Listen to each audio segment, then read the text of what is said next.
Hey everybody. I hope you guys are having a good weekend.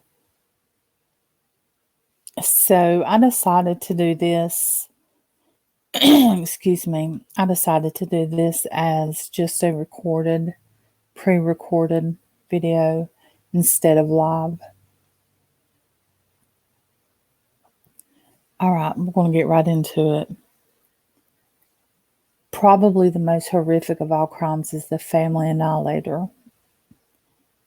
A person who can hate more than love his or her own family and hate enough to do the unthinkable. Family annihilators are not new. As long as there has been relationships go bad, there has been these evil people whose sole purpose is to either wipe their whole family off the face of the earth or to punish the person who dared to leave them. And it just isn't men who are killers, although rarely women have been known to also be the annihilator.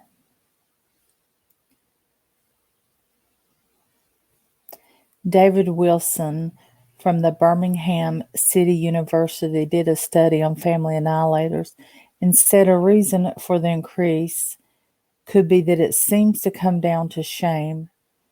These murderers don't know a way out and don't want the world to know that they failed.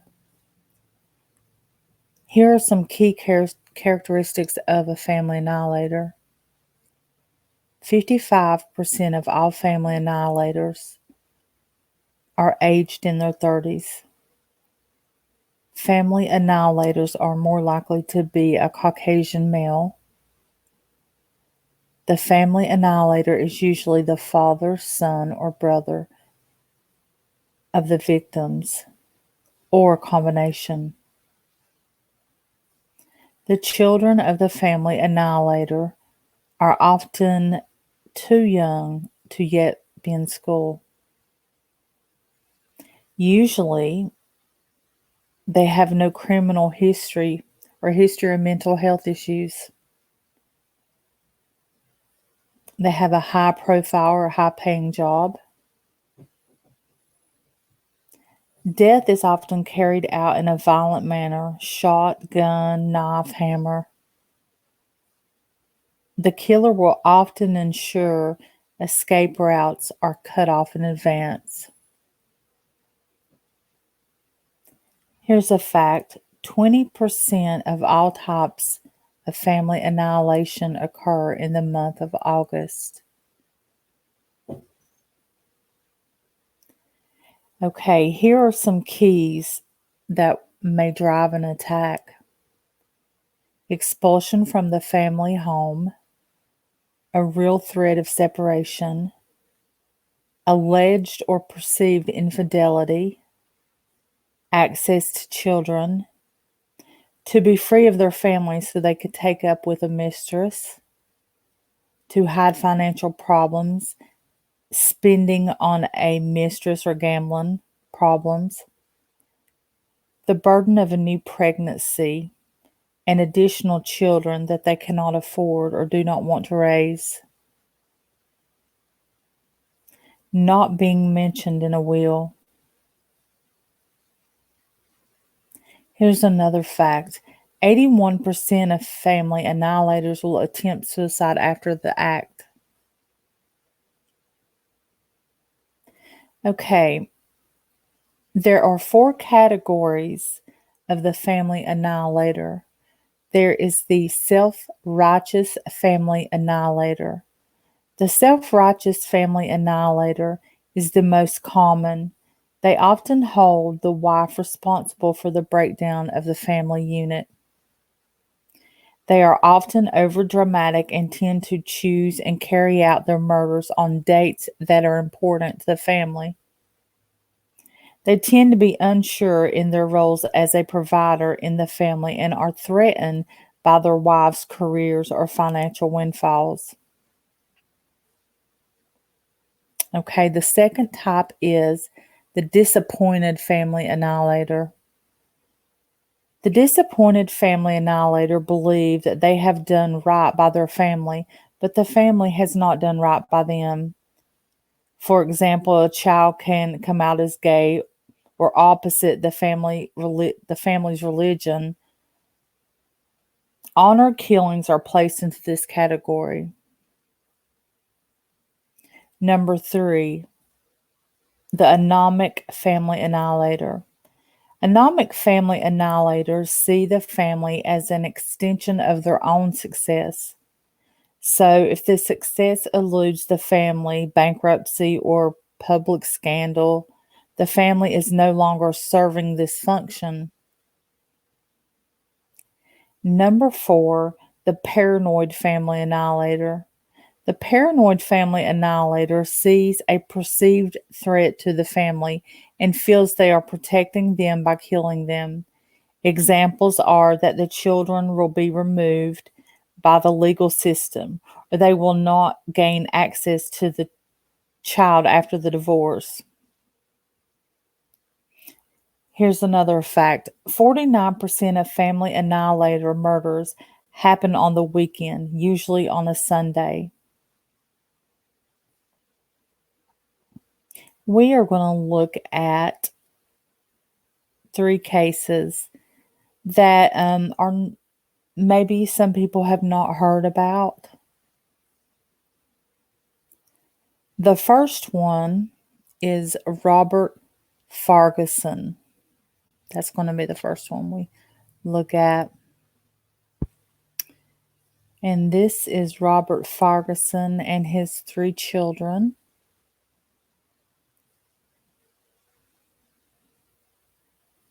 Robert Ferguson was pissed. He and his wife Cindy had separated a few months back. He hadn't taken it well. He was prescribed antidepressants and he saw a psychologist to deal with the breakup. But now Cindy had a new man. They would never be together again. She lived with her new man in his house and his sons, and they all were driving the good car. They had drove all he drove, was a crappy Commodore. How dare she? She got everything, and Robert perceived that he got nothing. Robert wanted vengeance, and he wanted Cindy to pay.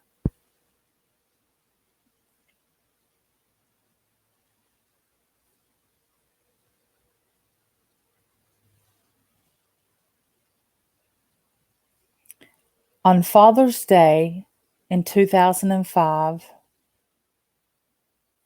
Robert Ferguson did the unthinkable. He was due to drop his 3 sons back to Cindy. He never arrived. Instead, he drove his car with his 3 sons strapped into the back into a cold, dark, deep dam. He then flagged down the first car he could find. Instead of calling the police, Robert only wanted to do one thing: to see Cindy. The driver dropped Robert off at his ex-wife Cindy's house, where he knocked on the door. When Cindy answered, he said, "I've killed the kids." Cindy's new partner flew to the dam and tried desperately to save the boys, but it was too late. The vehicle was retrieved from the water at 2 a.m. the next day. All 3 boys were still inside the vehicle. Although Jay, the eldest son, was out of his seatbelt and is to believe he tried to get his brothers out of the car. Robert told police he had a coughing fit and blacked out and that's why the car ended up in the dam. However, a few months before, he had told a co-worker that he intended to kill his children and get back at his wife. Robert Ferguson was charged with life imprisonment with a 33-year minimum.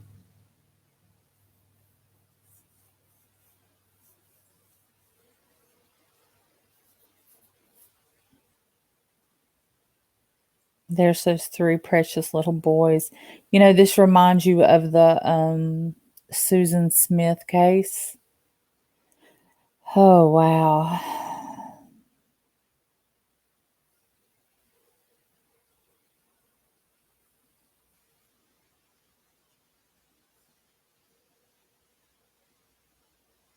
Really makes you wonder. They were so cute.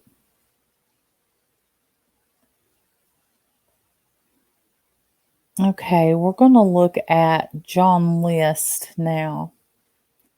Now, this happened in New Jersey in the United States. He took 5 people's lives.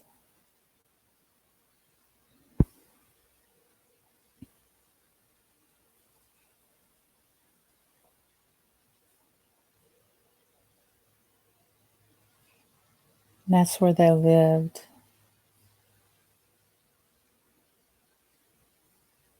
Okay. John List lived with his wife and 3 children in Westfield, New Jersey.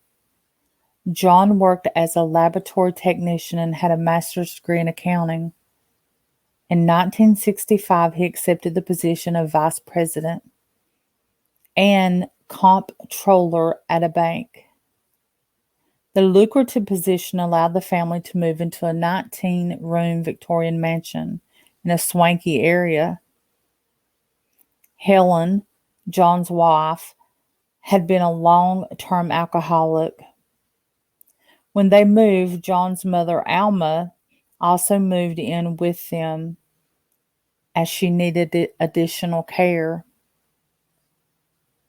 On the 9th of November, 1971, John shot his wife Helen in the back of the head.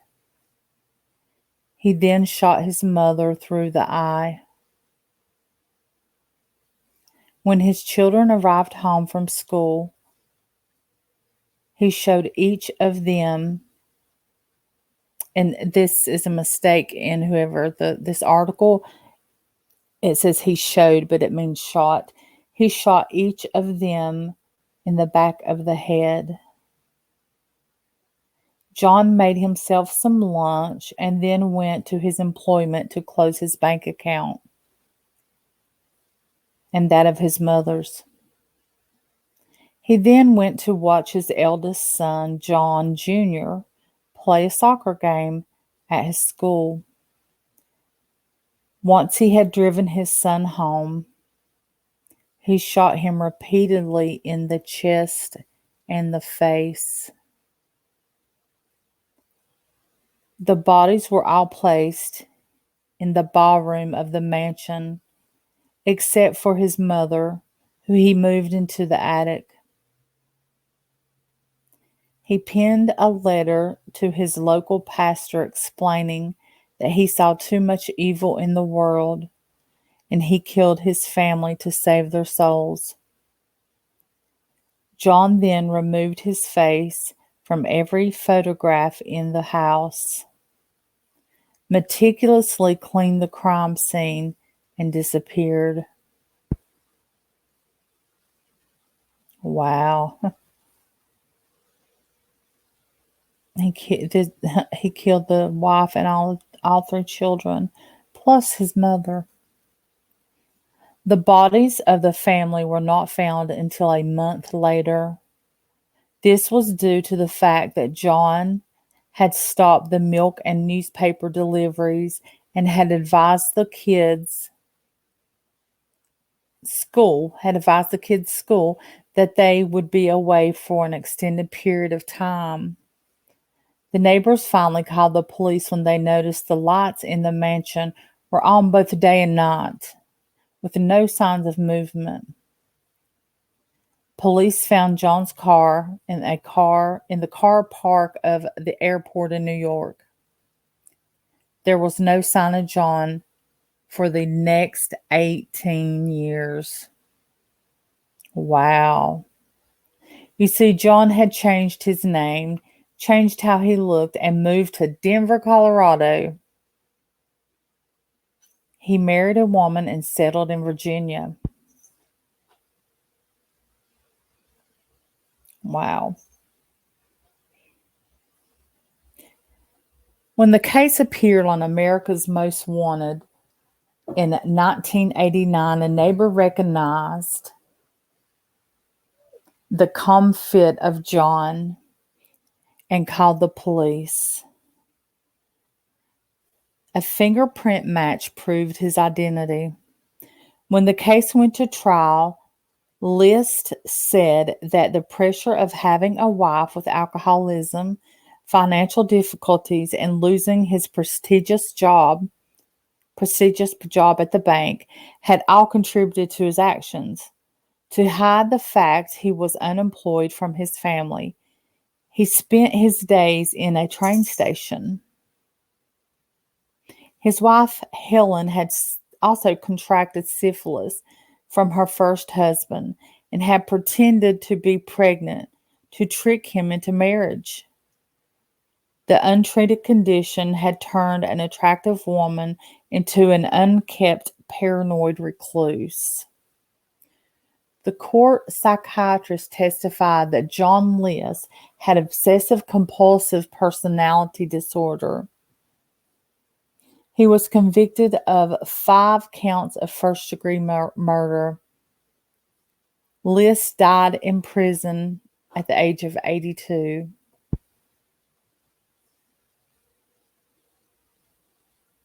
And there were the kids.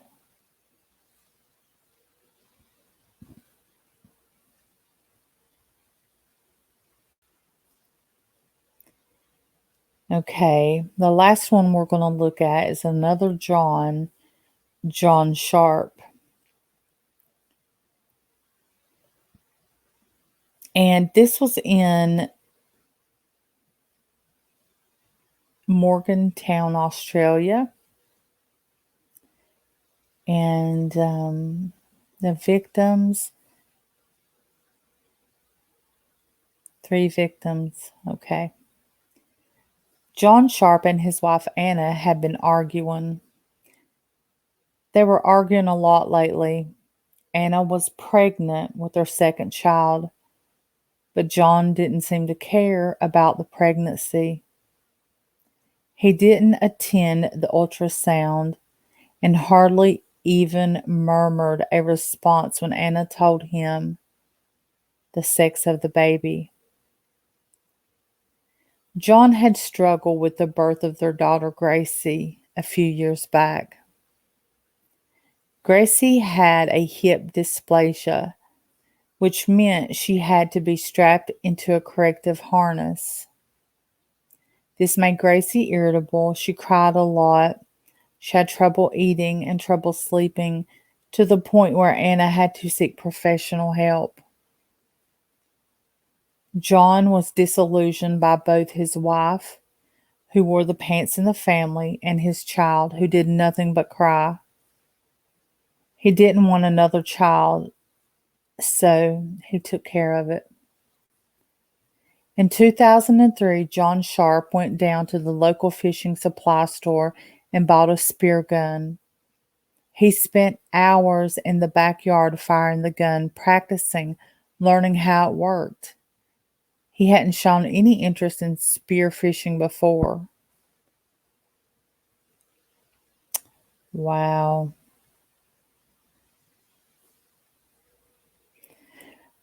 On the 23rd of March 2004, the couple argued yet again before bed.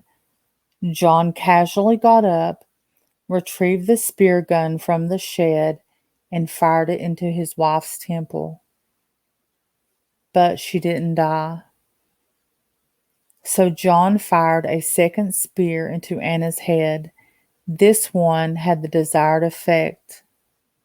He covered Anna's body with towels and went to bed on the downstairs sofa bed. Amazing. The next day, John took Gracie to daycare. When he got home, he tried to pull the spear from his wife's body, but could not remove part of them. He then buried her in the backyard. He went back to the fishing supply store to purchase more spears. Oh my goodness, guys, this is pretty horrific. Oh, okay, I'll show some more of these. 6 days after killing his wife, there's that precious little girl, John put Gracie to bed. He downed a few potent alcoholic drinks. He loaded the new spear and fired into Gracie's skull. Gracie screamed.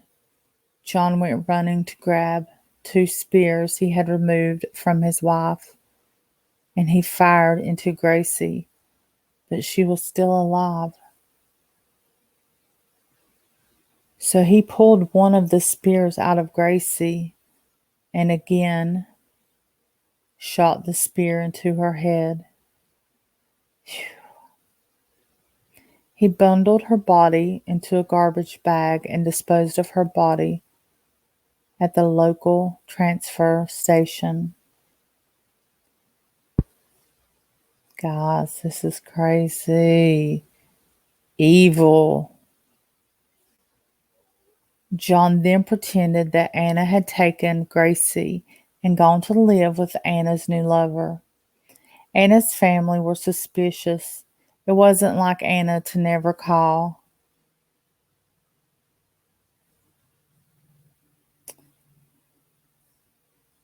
Then Anna's mother received a bunch of flowers from Anna with a note. Her mother knew something terrible had happened. It took 2 months for police to investigate the disappearance of Anna and Gracie.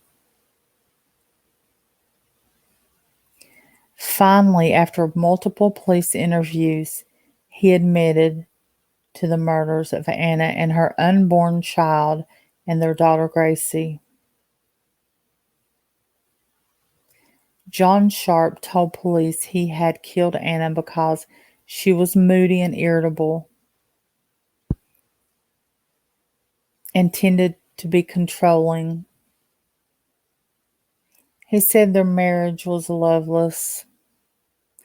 Police believe that Sharp may have killed Anna because she uncovered the sexual abuse of Gracie by her father.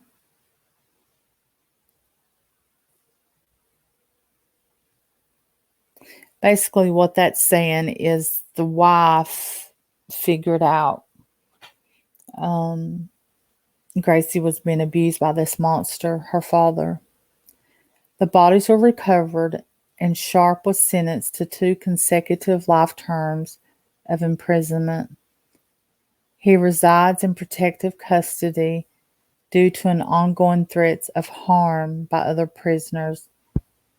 And you know what? That's a good thing, I think.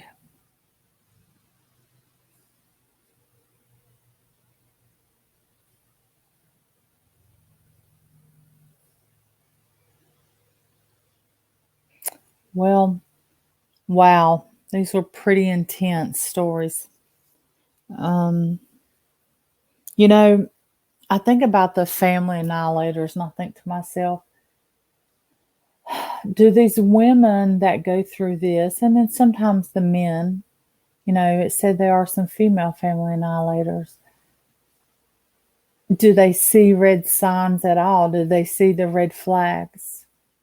What are we to watch for? I think it's pretty much known if you are leaving a husband, leaving a situation, that's a very high time for something like this to happen if it's going to happen. But it is amazing how these people can portray a normal life, but deep inside have all of this resentment. Hopefully, the more stories we share like this, the more we learn about family annihilators, the more power we could have against the situations. Okay, thanks for stopping by. If you did listen to this, I really appreciate it. I felt like this would be good to do a video on, but not a live video. So I enjoy being able to do a video on StreamYard without, it's simple. I need to learn more editing and stuff, but this is simple and I thought it was pretty effective. So I just want to say, my prayers, even though some of the cases, the one case was back in the 70s, it still seems like these family annihilators do a lot of the same patterns as then as they do now. Okay. I hope everybody has a good evening, morning, night, day. Take care.